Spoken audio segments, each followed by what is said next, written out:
Hey there friends, Dave Paulides, CanAm Missing Project, copyrighted edition for our video channel. And Huck is very happy right now. Yeah, why are you happy? Because, why?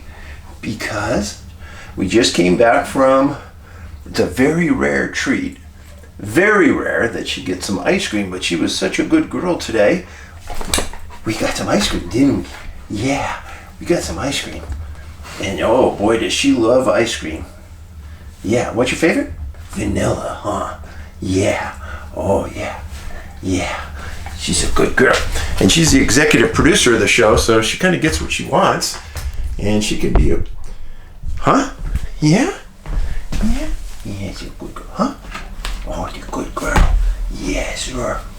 Oh yeah, you like your scratches, huh? Yeah. Yeah. Okay, so I gotta do the show. I can't be scratching you all night. If you want to stay there, you can. But I've got to get to work. People are demanding. They'll complain if I play with you too much. You know how it is, Huck. All right. This is Missing 411, the CanAm Missing Project, a copyrighted edition for our video channel. And in this one, this is a missing persons only segment. So you guys are going to get a full blast of the missing. And it's becoming pretty evident that enough of you don't like the missing persons segment in conjunction with the letters. So letters are going to keep coming. I've got one coming in the future. And keep writing. I want to hear about your UFO encounters, Bigfoot encounters. Strange encounters, I want to hear about them. So, keep sending them my way.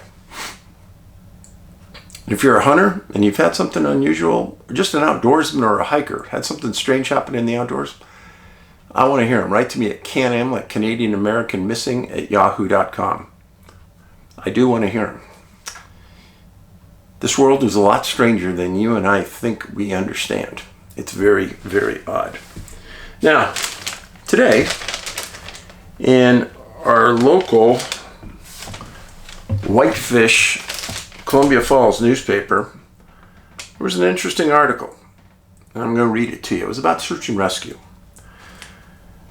It says, when I was heading groups into the Wyoming wilderness in the 1980s, we left the trailhead and we were on our own. If somebody got hurt, we could walk or carry the injured person out and then send runners to the road to call for support. In the cases of life or death or life and limb threatening emergency, we could use our transponder to try to send a coded message to a positioning aircraft pleading for help. Things have definitely changed. People expect to be rescued, said Todd Schellenberger, who has been on search and rescue team for the Fremont County, Wyoming search and rescue since the 70s. Maybe it's that a whole generation has grown up with instant communication, and that drives what they do when we go into the wilderness. What they do, according to Schellenberger, is go further and attempt more difficult objectives, which demands on search and rescue are extreme.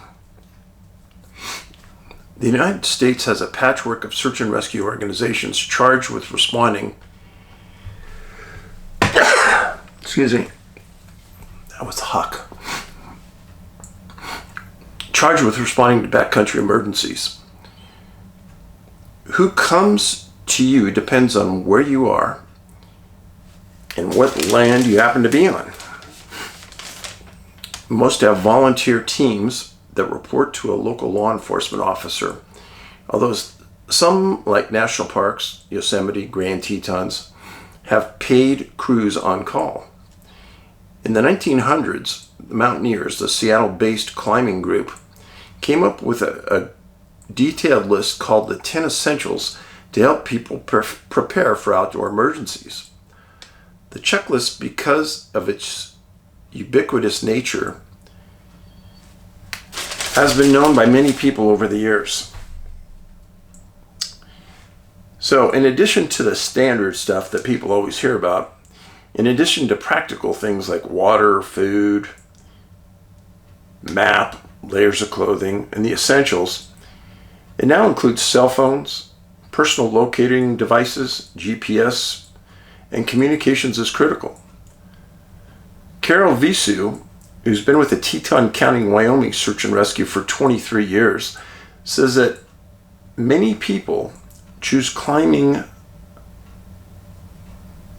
routes, ski descents, and remote peaks to justify their surfing the internet. This past winter, she helped rescue a skier who had been injured in a fall while deep in the Tetons, a place he'd chosen online. He used his phone to call for assistance, and Teton County Search and Rescue brought him out. Jim Webster, who's been involved in search and rescue since the 70s and heads the Grand County, Utah Search and Rescue, says today's outdoor recreationalists aren't as self-sufficient as they used to be. This spring, Webster helped rescue a canyoneer who realized midway down a rappel into a slot canyon that their rope failed to reach the ground.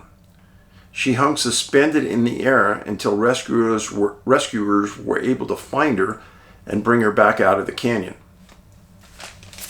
Now that is stupidity. I'm sorry. That's not a mistake, that's stupidity. I've done tons of rappelling on my job in SWAT and as a backcountry person. You absolutely must know that your rope hits the ground.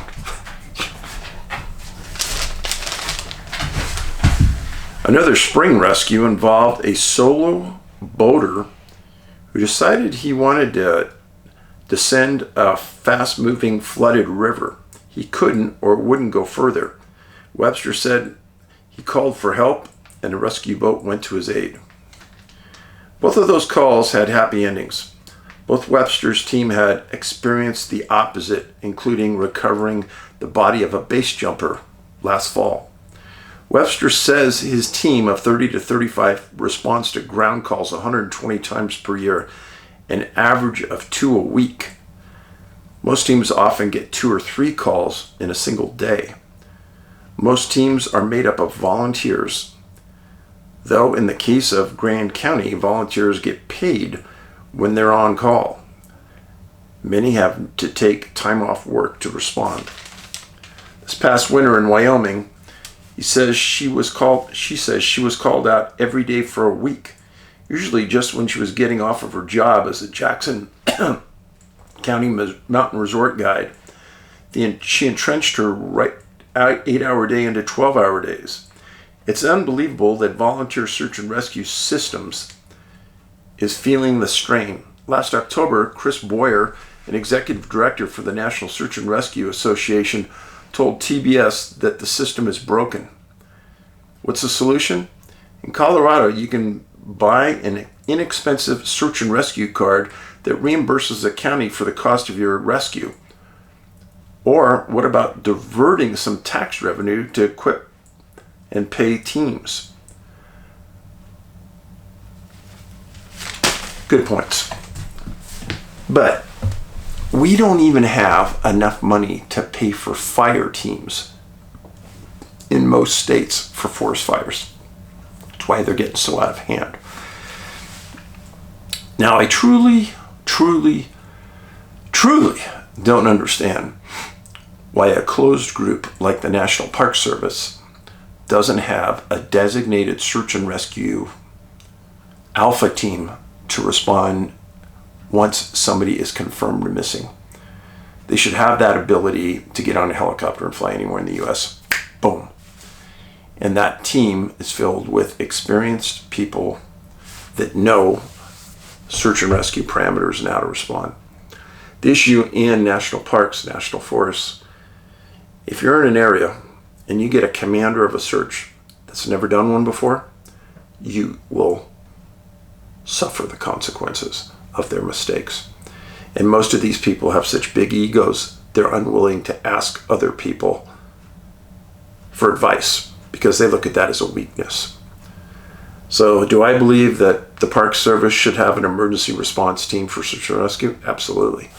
Now, not all search and rescues, but ones that qualify for this emergency response, meaning small children, people that have a very short lifespan in the wilderness. Just saying, personal thoughts. Even if it costs money, so what? Now, the two cases today. First one involves a 23-month-old little boy missing June 16th, 1968 from Drummond Island, Michigan. Now, Drummond Island is in Lake Huron. It's the 7th largest freshwater island in the world. About 134 square miles, filled with lakes, streams, bogs, and swamps. The Canadian border is on the east side of the island. Now, there's a ferry that runs between Michigan and the island. It's about 2,000-foot run, a little less than a half mile. According to the 2020 consensus, the population of the island was 992, split into 469 households. There's probably about 12 or 14 roads on the island.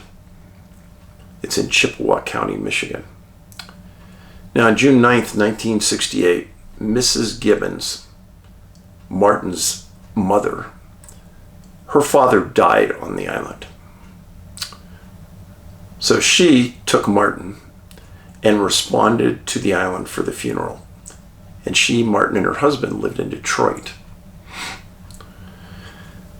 So she gets to the island and starts to make preparations for the funeral. The funeral is going to be dated on June 18th. Well, she's only on the island a day or two. She's staying in a small home in a very rural, dense area.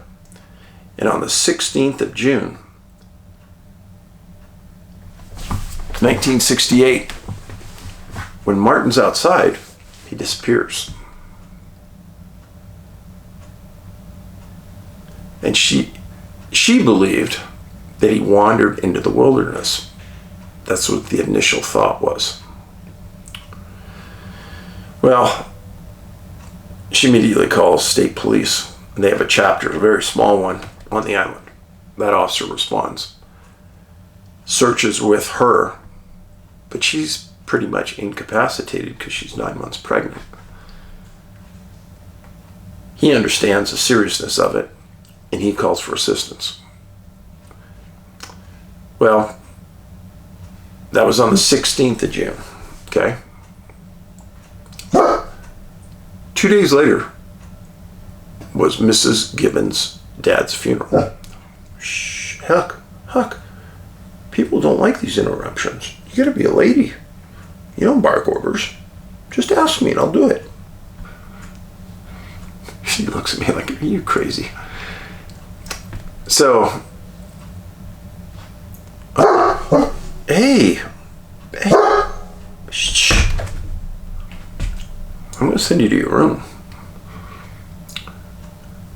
Well, on the day of her dad's funeral, something else happened that is equally bizarre.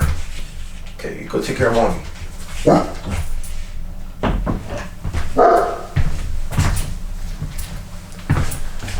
So her own son, 23 months old, is missing for 2 days. Her dad's funeral is scheduled. And what happens? Mrs. Gibbons has a baby boy on that day. Talk about a confluence of energy.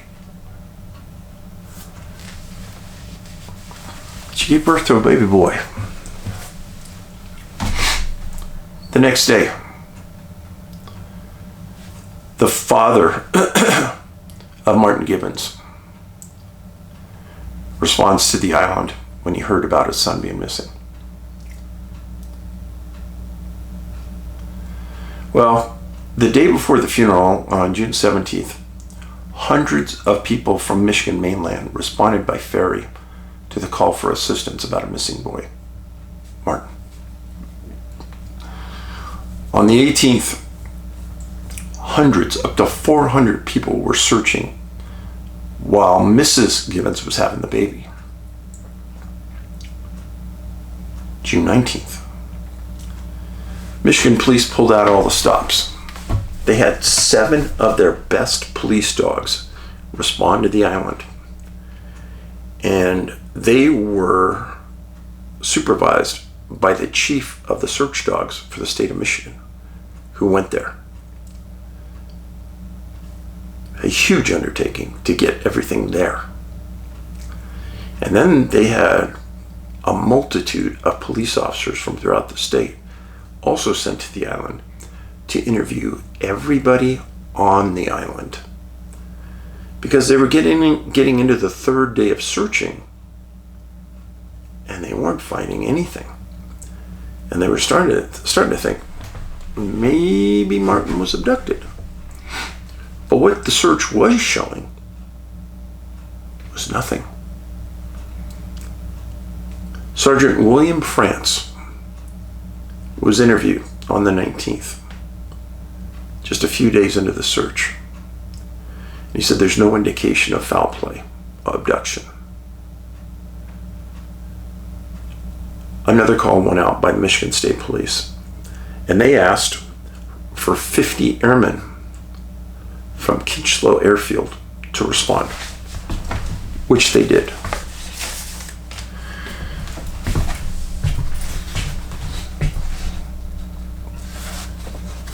So this is the island, Drummond Island. This is where a ferry crosses. The search was 7 miles east of the ferry entrance, right here. That's where the search was located. This is Kinchlow Air Force Base. Does that ring a bell to you? Well, it should. This is where the Air Force sent a jet out to look for a UFO called by Canada. Jet went out, intercepted the UFO, disappeared, was never found. This is an area of northern Michigan where I have tons of missing persons cases. Now we have a disappearance on an island surrounded by water, tons of swamps. 7 different canines go out, can't pick up a track. No tracks, no scent trail.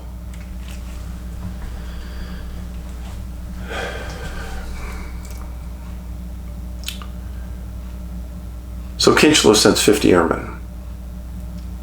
Lake Superior State College sent 50 employees and students. Police reported on the 19th, rain and fog inundated the area and hurt the search. But on June 20th, they reported that they were now searching 24 hours a day. Unbelievable effort up to this point. Huge.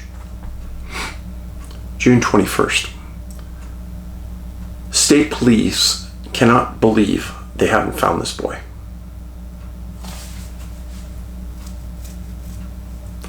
No leads. Canines can't pick up a scent. They had searched 19 square miles, an unbelievable amount for any search anywhere. June 22nd, U.S. Coast Guard sent a helicopter that searched for 2 days. Covered the entire island. Found nothing. Entire island's about 134 square miles. June 24th, state police, I think they were embarrassed, even though they shouldn't have been, because they did a great job. They really poured the resources out to try to find Martin. But on the 24th, they said they were going to give it one huge final push. 4 new canine teams came in. Coast Guard helicopter and 300 searchers marched shoulder to shoulder and covered everything within a 2.5 mile radius of where Martin was last seen at the residence. Unbelievable that they found nothing. Search and rescue was terminated on June 25th, 1968.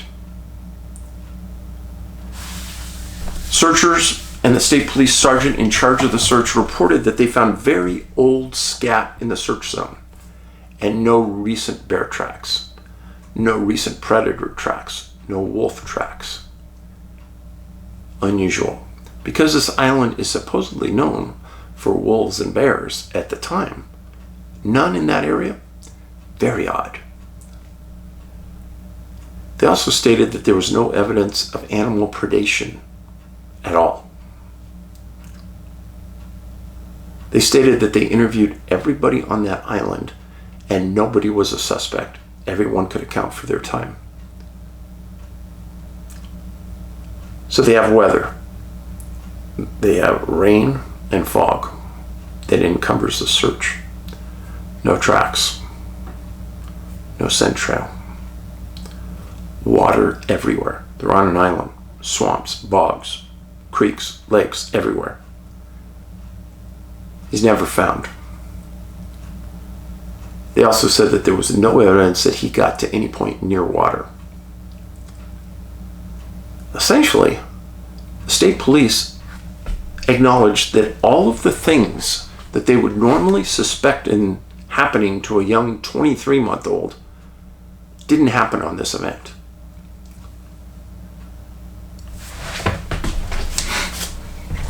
Should look at this map again.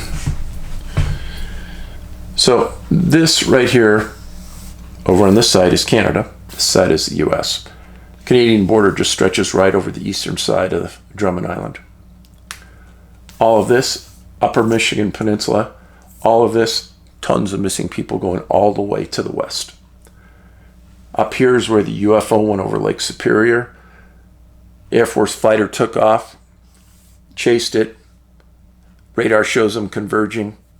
Jet disappears, is never found. Lots of UFO sightings in this area as well. Now, do I know what happened to Martin? No, I do not. But does it fit the profile of other children who disappeared in the wilderness? It certainly does. I find it odd, I'm sorry, that the death of Mrs. Gibbons' dad, their arrival on the island, the disappearance of Martin, the date of the funeral, and Mrs. Gibbons having a baby, all happens in such a short period of time. I just find it strange.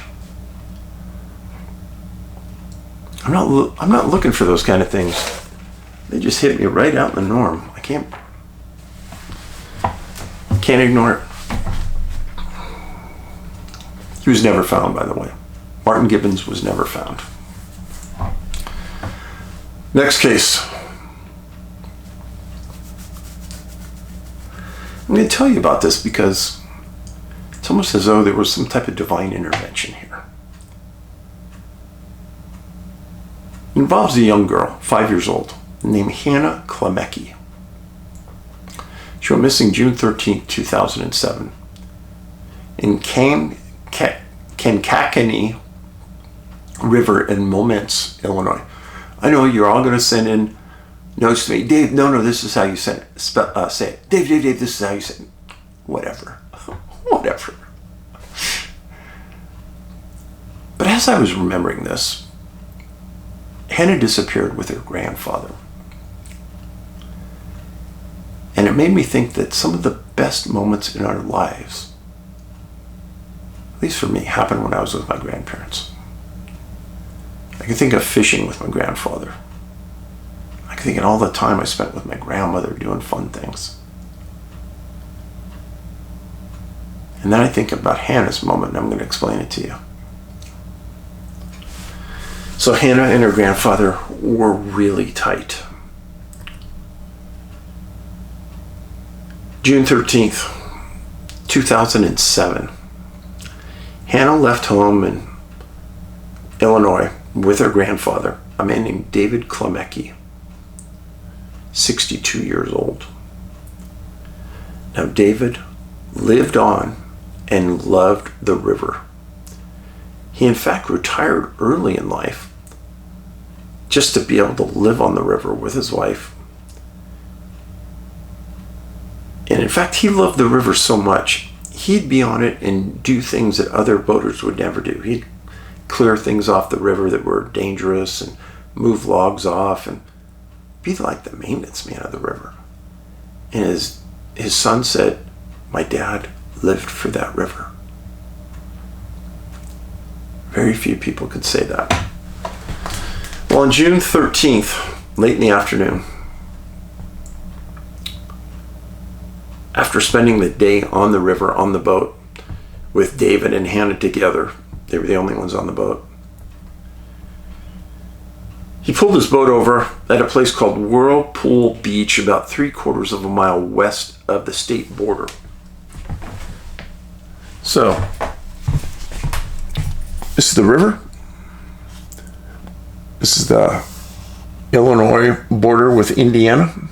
They're on the Indiana side, and they pull over to a small beach here. Very small beach right here.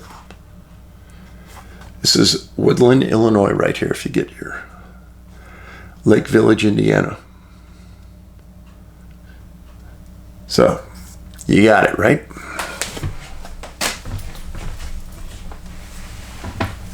So he pulled his boat over at this Whirlpool Beach. And he and Hannah get out of the boat and they're playing around in the water. She's wearing water wings on her arms, you know, floaties. Well, they go into deeper water.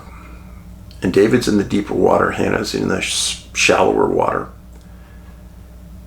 And Hannah later says that Grandpa pushed me really hard and then went under the water and disappeared.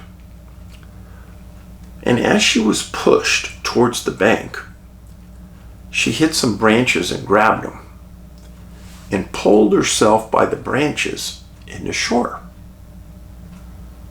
She said she looked back, couldn't see Grandpa. So, June 13th, this day that they were together, 6 p.m., David was supposed to be back at home with Hannah and didn't arrive. And the Klameckis call the sheriff. Sheriff deputies get a late start getting out. Don't find anything. June 14th, they really come out strong. They realize a small girl and her grandpa are missing, and a river search is started. They search all day, they don't find anything. They find the boat, but they don't find Grandpa, and they don't find the daughter, Hannah. And they tell the Klamecki's. They believe Grandpa and Hannah probably drowned. They should have found them. They searched.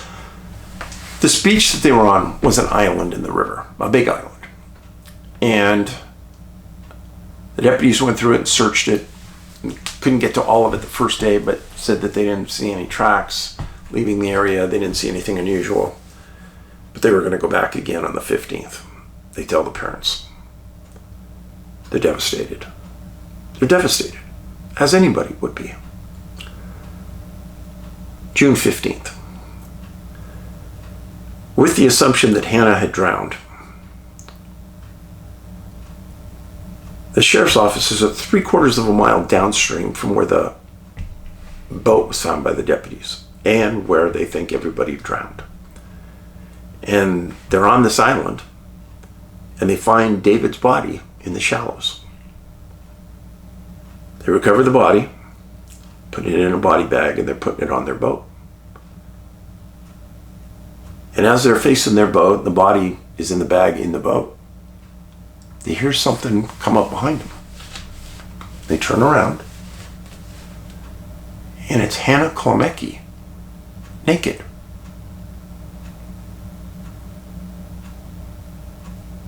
In her hands, she has a handful of wild mulberries. Deputies said she looked like she was in really good condition. She didn't say much, except that she couldn't find Grandpa because he went for a swim. Deputies didn't say anything, but they took her to the hospital. Doctor said that she was in good condition. Parents were in stunned disbelief. that she was alive. They stated it was as though Hannah was delivered to those deputies just in time. A couple minutes more and they'd be on the boat gone. She gets delivered to them for her safety. She told the searchers that Grandpa went out for a swim. In 2019, Hannah Klamecki was given a special survival award for 39 hours on an island in the middle of a river, alone.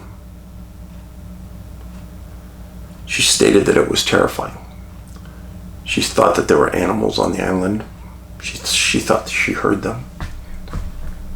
She said even 13 years later, she was 18 when she got this award, she stated that she still has nightmares.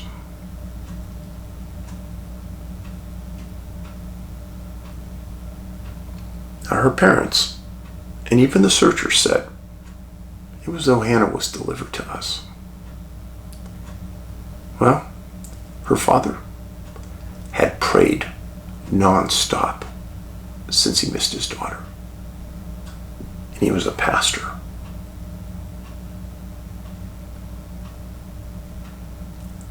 I have no doubt that the parents think that there was divine intervention. Searchers stated that from the point they found the boat to the point that they found Mr. Klamecki was in rugged island terrain with huge snags on the island from the overflow of the river at times, and they couldn't believe that Hannah made it to that point. Or why would she walk that direction on the island towards the rescuers? I have no idea.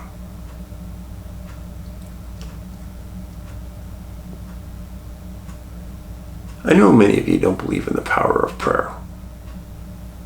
I do.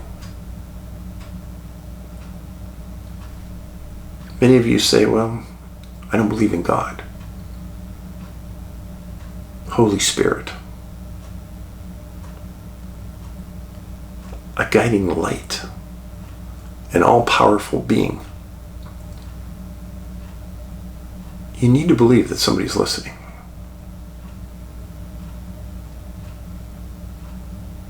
Because I've heard too many times in my time on here, on earth, where there absolutely was divine intervention.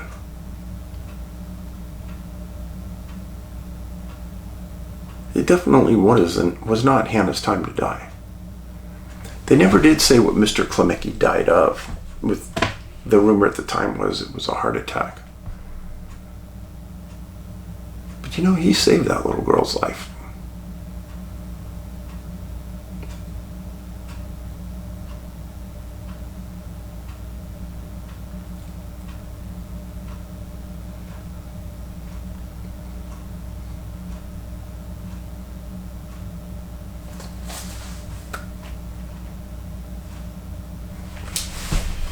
Thanks for being here.